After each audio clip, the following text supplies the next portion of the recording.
prospek pada saat itu di daerah Pancoran namanya Palbatu. Ya, di situ masih ada leader-leader pendahulu ya, fosil-fosil ya. Itu masih banyak sekali. Dan di situ yang menggugah hati saya untuk komitmen pada saat itu ada sesosok leader yang bijaksana. Saya baru nyampe, saya bilang saya belum sholat bang. Silakan masuk sholat, saya masuk aja sih pak. Beri aplaus buat upline yang mendidik saya, buat top leader Muhammad Zaki ya. Saya di situ baru bergabung 1 paket. Di prospek ulang sama Bang Jack, diarahkan ke 31 paket. Saya cari modal 31 nggak dapat, akhirnya dapatnya 17 paket, gabunglah 17 paket, potensi 31 pada saat itu. Nah pada saat itu mulailah saya berproses. Saya diajarkan sama top leader Zaki, deal yang penting bawa orang ke pertemuan. Ketika dia gabung 4 orang, gabung 17 paket juga, pasti balik modal. Siap. Akhirnya pada saat itu mulailah saya ngundang. Datang ke pertemuan, mulailah saya ngundang rutin.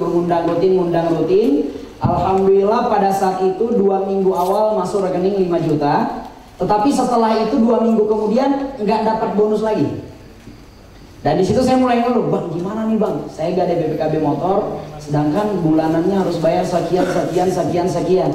Dan hari ini bonus yang saya dapat ini sudah habis, nggak bisa bayar tutup ini. Buat bayar cicilan motor saya gak ada ini. Kata Bang Dik, berjuang aja dulu Dil. Siap. Nah pada saat itu teman-teman akhirnya saya main gila-gilaan. Saya pada saat itu belum bisa prospek, cuma modal flip chart, tapi modal saya melihat. Saya lihat Bang Jack kalau prospek 5 pilar, oh seperti ini, oh seperti ini. Akhirnya saya beranikan prospek di kampus. Mulailah saya prospek, tapi saya juga nggak tahu. Karena mungkin keyakinan saya baru bisa 5 pilar, tapi sudah bisa closing orang 15 paket, 9 paket. Pada saat itu saya belum bisa marketing plan, tapi saya baru bisa 5 pilar. Saya cuma bilang, lo gabung 5 juta, lo pasti tajir. Saya cuma begitu. Teman-teman saya di Al-Azhar mulai gabung satu persatu. Dan di situ mulailah saya balik modal. Balik modalnya saya pada saat itu kurang lebih 3 bulan. Jadi 10 juta yang saya keluarkan balik modal 3 bulan. Akhirnya saya ganti biaya itu. Nah pada saat saya berproses, pada saat itu jujur teman-teman saya di kampus nggak ada yang setuju. Keluarga tidak ada yang mendukung. Adik kandung ngata-ngatain, kakak kandung menghinanya luar biasa. Jadi jujur leader Ical ini salah satu orang yang ngocol ya, kalau bahasa sininya ngocol banget. Bahkan pada saat itu saya mau prospek, saya undang Bang Jack diketawain sama Ical. Kapan nih, gak jelas nih Bang Jack. Bang Jack panas juga, ngocol banget nih, ada yang lebih katanya.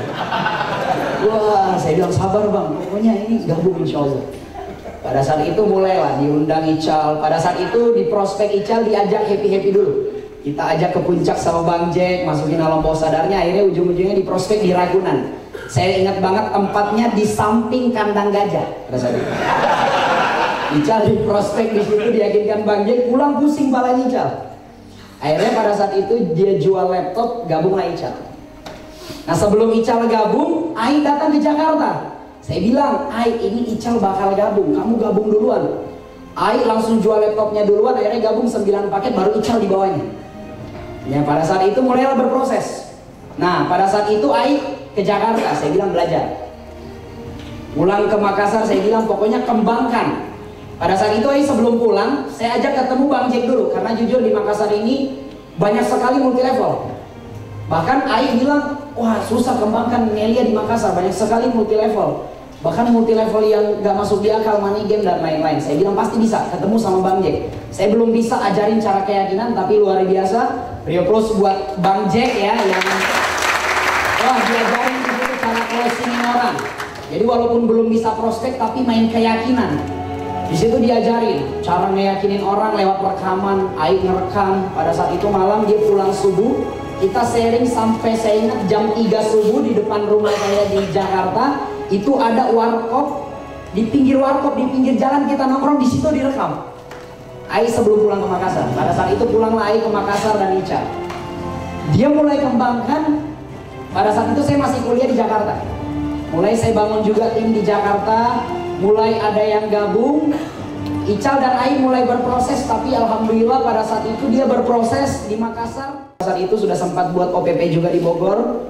Sudah sempat bikin OPP juga di Sukabumi. Bang Jack sabar dia, nikmatin aja perjuangan. Bahkan jujur teman-teman di tahap awal matiin kereta. Naik motor perjalanan 2 jam. OPP doang baru saya bawa tuh mobil. Karena naik motor, naik kereta, sempat pada saat itu kereta juga mogok, saya jalan kaki dari Cilebut menuju UIK Bogor. Kurang lebih jalan kaki itu 3 jam dan uang di kantong tinggal 7.000. Saya bangun di sana, sampai di sana yang tadinya home prospect mulai jam 3, saya nyampe di UIK itu jam 5, orang udah pulang semua, jadinya tinggal home sale. Nah, saya membangun di situ mulai awal proses perjuangan. Berproses lah saya. Jakarta pada saat itu saya masih ingat bawa 2 orang di awal. Saya bawa ke Jakarta training 2 orang di awal. Jadi saya punya member, kebetulan teman SMP saya namanya Muslihin. Alhamdulillah hadir hari ini ya. Saya prospek di tahap awal. Pada saat itu dia karakternya juga agak olahlah dikit ya. Dia mantan preman ya di Makassar. Saya prospek. Dia gabung akhirnya. Saya bilang mau sampai kapan begini, gabung akhirnya. Dia gabung, cari modal kesana kemari, dapat modal, akhirnya gabung. Pada saat dia gabung, saya bantu bonus 1 minggu, dia dapat 1 juta. Saya udah mau balik ke Jakarta nih, kebetulan ada training. Saya bilang, Mus, pakai itu bonus, jangan bayar utang, tapi pakai ke Jakarta belajar. Deal, kalau saya pakai, bagaimana uang tiket pulang? Saya bilang, gak usah urusin tiket pulang, berangkat aja dulu. Kata dia, siap. Saya ajak dia beserta upline-nya datang ke Jakarta belajar. Mulai di Jakarta ketemu sama Bang Jack. Saya di situ trainingin dan Bang Jack kasih keyakinan. Pulang ke Makassar 2 orang ini. Pada saat itu jujur Ical masih SMA. Ical masih SMA, jadi dia belum bisa pegang tim. Tapi saya edifikasi bilang Muslim, Mus, kau harus trust sama Ical. Walaupun dia masih kecil, tapi dia luar biasa. Pada saat itu Muslim bilang siap. Pulang Makassar Muslim, saya bilang bulan depan ada training lagi. Kita sama-sama lagi ke Jakarta lagi, kirim training lagi. Disitulah akhirnya dari 2 orang ini muncullah di situ, alhamdulillah tercetak 13 orang kirim kembali ke Jakarta. Pada saat dikirim kembali ke Jakarta, saya masih ingat tempatnya di Villa AJ ini. Bang Said kumpulin kita bikin lingkaran. Bang Said bilang 13 orang ini akan menjadi top leader besar suatu saat nanti di Makassar, di seluruh Indonesia ini. Saya masih ingat. Bang Said selalu bilang, jaga wajah, kerjakan serius. Nanti workshop perdana, insya Allah kalau Bang Said ada waktu, pasti ngisi. Siap Bang. Pada saat itu pulang 13 orang, mulai kita kembangkan. Bikin lagi acara Top Leader Fatul. Pada saat itu di acara Britama. Di situ kita kirim kurang lebih 23 orang. Pulang dari situ mulai kita bangun tim. Mulai saya bangun tim. Jujur di Makassar saya membangun. Kita prospek dari pagi sampai sore prospek. Malam kita home prospek sampai jam 2. Jam 2 kita training sampai jam 5 subuh. Jam 5 subuh saya ajarin training teman-teman member-member. Habis itu kita makan nasi kuning perjuangan di Makassar dulu begitu. Makan nasi kuning saya cuma bilang pasti besar, pasti besar, pasti besar. Pada saat itu masih 13 orang. Dia bilang iya siap, iya siap. Membangun. Alhamdulillah terciptalah workshop perdana. Workshop perdana ini luar biasa karena bertepatan dengan NLT. Pada saat itu ada NLT di Makassar dan sebelumnya timnya Pak Mika Sarira itu sudah 1000 orang lebih ikut NLT. Pada saat itu di tim sendiri baru 15 orang ikut NLT itu. Nah di situ kita mau bikin WS besoknya. Kita undang Bang Said. Bang Said sudah beli tiket pesawat pulang. Tapi karena negosiasi dari Bang Jack ke Bang Said, akhirnya Bang Said bakar tiket untuk ngisi WS dengan edifikasi yang hadir WS 130 orang. Di situ Bang Said bakar tiket. Yang benar loh kata Bang Said. Yang benar loh, siap Bang. Benar Bang, 130 orang. Pas hadir di WS perjalanan jadi Makassar ke Malino itu 3 jam. Bang Said sampai bilang ini jalanannya kok nggak nyampe-nyampe kata Bang Said. Karena berliku-liku jurang ini, wah pokoknya olah-olah. Nyampe di sana, alhamdulillah ternyata yang hadir WS cuma 35 orang. Dan tempatnya begini besarnya, kapasitas 300 orang dan cuma 35 orang pesertanya. Di situ saya juga sempat, ya Allah bikin malu banget nih. Saya bilang, cuma di situ hebatnya Top Leader Said Muhammad. Top Leader Said bilang, saya tidak memandang 30 orang yang hadir hari ini. Yang saya pandang 30 orang ini akan menjadi top leader besar di kemudian hari lewat bisnis ini. Di situ saya dan WS perdana di situ yang isi Bang Said, dan diisi juga Bang Fatul dan diisi Bang Jack. Pada saat itu saya MC. Saya bilang bulan depan harus lebih spektakuler lagi. Disitulah setiap bulannya kita buat training. Mulailah di situ bermunculan WS. WS kedua pada saat itu sudah 50 orang. WS ketiga sudah 120 orang. Pada saat itu WS keempat, GM Ketupat, AS Ketupat, alhamdulillah pada saat itu sudah 400 orang. Nah di situ mulailah terbangun harapan-harapan. Di situ mulai saya, Ical juga sudah mulai pencapaian mobil. Di situ semakin terbukti. Dan pada saat itu kita semakin komitmen. Kita bangun tim, alhamdulillah mulai menyebar. Pertama kali menyebar itu di Sulawesi Tengah, di Toli-Toli, nyebar ke Palu, masuk ke Kendari, masuk ke Manado. Alhamdulillah sekarang di seluruh Sulawesi sudah ada wadah. Pada saat itu mulai berkembang lagi masuk Kalimantan, Tarakan. Masuk lagi berkembang ke Batam. Kembang lagi ke Riau, masuk lagi ke Maluku, alhamdulillah masuk lagi ke Papua. Dan alhamdulillah sekarang sudah mulai menyebar. Yang saya kutip pada saat itu, yang dikatakan top leader hanya satu.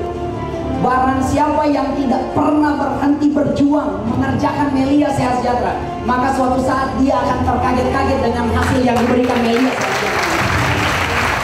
Itu nancep yang merasakan saya.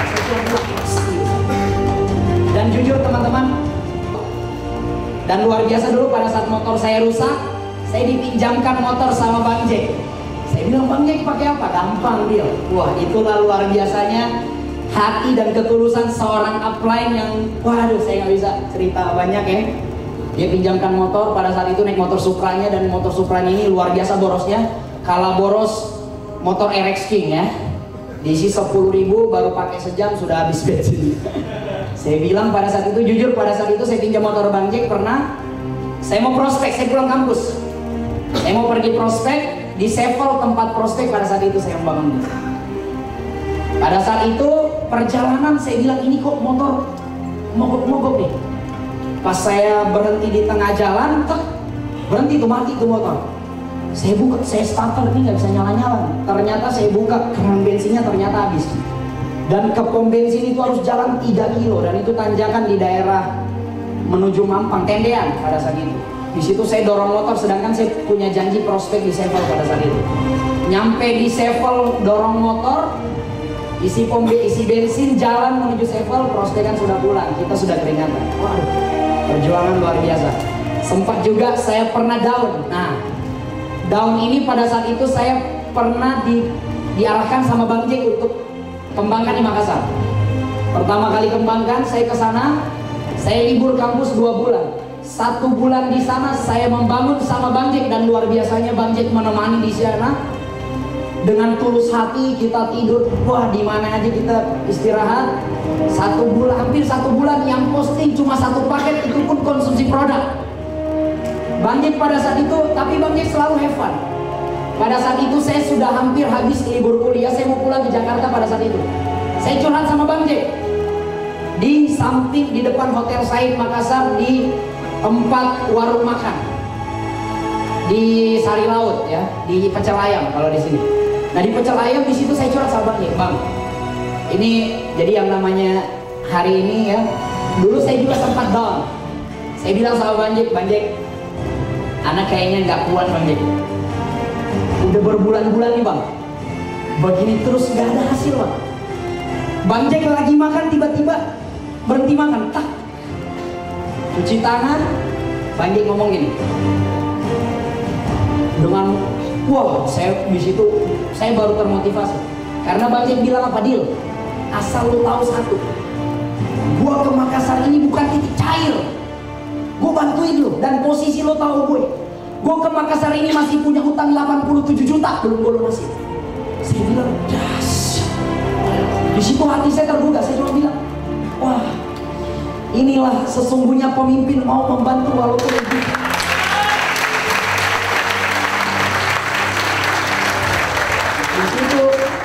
Di situ yang memotivasi saya. Di situ saya bilang, siap Bang, saya akan komitmen. Lihat Bang, saya akan besarkan kembali Jakarta. Iya. Mulai saya kembangkan kembali Jakarta, mulai berkembang, Makassar mulai berkembang juga. Dan disitulah terjadi mulai muncul mobil-mobil, mulai muncul rumah-rumah, alhamdulillah. Nah itulah perjuangan. Dan kalau masalah karakter, banyak yang berubah teman-teman.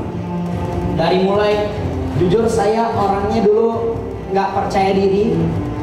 Saya kurang percaya diri, tapi Melia yang mencetak saya sampai hari ini. Dari awalnya saya dulu nggak bisa membina orang, alhamdulillah akhirnya saya bisa bina orang. Yang tadinya saya gugup berbicara di depan, akhirnya bisa berbicara di depan. Dan pada saat itu, Bang Jack selalu ngasih saya motivasi. Dan yang saya tangkap satu pada saat Bang Jack menjalankan bisnis ini yang mengajarkan kepada saya. Satu yang saya tangkap, ketika kita dapat masalah, jangan menatap masalah itu terlalu dekat. Karena ketika kita menatap masalah itu terlalu dekat, maka kita akan melihat terlalu besar. Tapi mundurlah beberapa langkah, supaya kita bisa melihat di depan apa yang dibalik masalah tersebut. Kita bisa mengambil ancang-ancang untuk lari dan melompat ke masalah tersebut. Ternyata setelah masalah itu, ada keindahan bahkan di luar apa yang kita lakukan. Jadi teman-teman, pada saat itu saya mulai merasakan. Dan alhamdulillah di situ jujur, dulu saya tidak didukung sekali sama orang tua. Bahkan pokoknya lu iya aja sama orang tua, jangan membantah. Iya aja, walaupun lu om prospek, tapi lu iya aja. Jangan ikut lagi Melia, jangan ini lagi. Tapi iya aja sama orang tua, tapi tetap lu sisain waktu buat Melia. Siap bang? Di situ saya mulai ambil hati orang tua, mulai saya ceritakan hal-hal baik di Melia. Jadi ternyata teman-teman, orang tua ini bukan mau melihat kita ini punya mobil, punya rumah dan lain-lain, tidak. Tetapi perubahan karakter dari anak itu jauh lebih penting. Pada saat saya membangun bisnis ini, saya belum punya mobil. Orang tua tidak setuju. Kenapa bisa orang tua setuju? Karena saya cerita kebaikan. Saya bilang, Mak, Bunda, Fadil punya jaringan satpam. Dia punya anak 4. Gaji 2 juta 1 bulan. Anaknya nunggak SPP gara-gara Fadil bantu di Melia. Dia dapat bonus, akhirnya dia bilang terima kasih karena dia bisa bayar SPP anaknya dan bisa beli beras untuk keluarganya. Saya mulai ceritain downline saya yang anak yatim piatu. Ma, Fadil punya downline anak yatim piatu, Ma. Fadil bantu dia, alhamdulillah dia punya bonus, dia bisa bayar kuliah, Ma. Banyak kebaikan, jadi bukan uang yang Fadil kejar di sini. Kata orang tua saya di situ, betul nak, betul. Di situ orang tua saya menangis dan meluk saya, dia bilang, mulai detik ini, Ibu ridhoi kamu jalankan Melia. Jadi ternyata saya berpikir, banyak member hari ini salah kaprah, bahwa harus ada pencapaian baru orang tua setuju, salah. Ternyata perubahan karakter yang membuat orang tua itu bisa setuju. Jadi pada saat itu saya bilang, wah ternyata ini yang dibutuhkan. Maka teman-teman yang hadir hari ini, itu yang saya bisa ceritakan. Mulailah muncul, alhamdulillah pencapaian-pencapaian. Dan kalau masalah mental, wah sekarang sudah muka badak, ya. Sudah muka badak, dimanapun ditaruh sama top leader, dimanapun saya disimpan. Saya, dimana saya berada, saya tidak pernah membangun Melia. Kalau saya ditaruh di suatu tempat, dimanapun saya berada, saya tidak pernah membangun Melia. Tetapi dimanapun saya berada, Melia pasti terbangun. Saya diajarkan itu oleh ibu saya. Jadi karena kalau kita berpikir dimanapun kita berada, kita membangun Melia, maka yang di pikiran kita adalah uang. Tapi pada saat itu saya berpikir kalau saya berada di situ saya harus kembangkan Melia. Tancap pedang sisir permukaan, ratakan tanah. Itu yang saya pahami pada saat itu. Jadi teman-teman, alhamdulillah sampai detik ini komitmen saya di Melia Sehat Sejahtera terus berjuang. Karena saya melihat Melia di CK, di Sevel, di mana. Alhamdulillah karena saya berpikir Melia ini bukan jangka pendek tapi jangka panjang. Suatu saat pasti saya meyakini apa yang saya perjuangkan hari ini pasti akan berakhir dengan keindahan. Kalau kita punya 1000 masalah, kalau kita punya 1000 tangisan, kalau kita punya 1000 alasan untuk membuat kita menangis, maka saya percaya Tuhan akan memberikan 1001 alasan untuk selalu bisa membuat kita tersenyum. Itu yang saya katakan. Teman-teman, itu saja yang bisa saya sampaikan. Jangan pernah berhenti berjuang, jangan pernah berhenti berproses. Suatu saat nanti teman-teman semua, ketika Anda meraih kesuksesan, ketika kelak usaha kerja keras kita itu, kita akan berdiri di puncak kesuksesan. Lakukanlah yang terbaik, jadilah pemenang, jadilah juara. Karena suatu saat nanti ketika kita sukses, kita akan berada di atas sana dan bagaikan kingkong yang menepuk-nepuk dada dengan bangga karena Anda meraih kesuksesan dengan keringat sendiri. Sampai jumpa di puncak kesuksesan. Assalamualaikum warahmatullahi wabarakatuh. Terima kasih kepada Leader Said.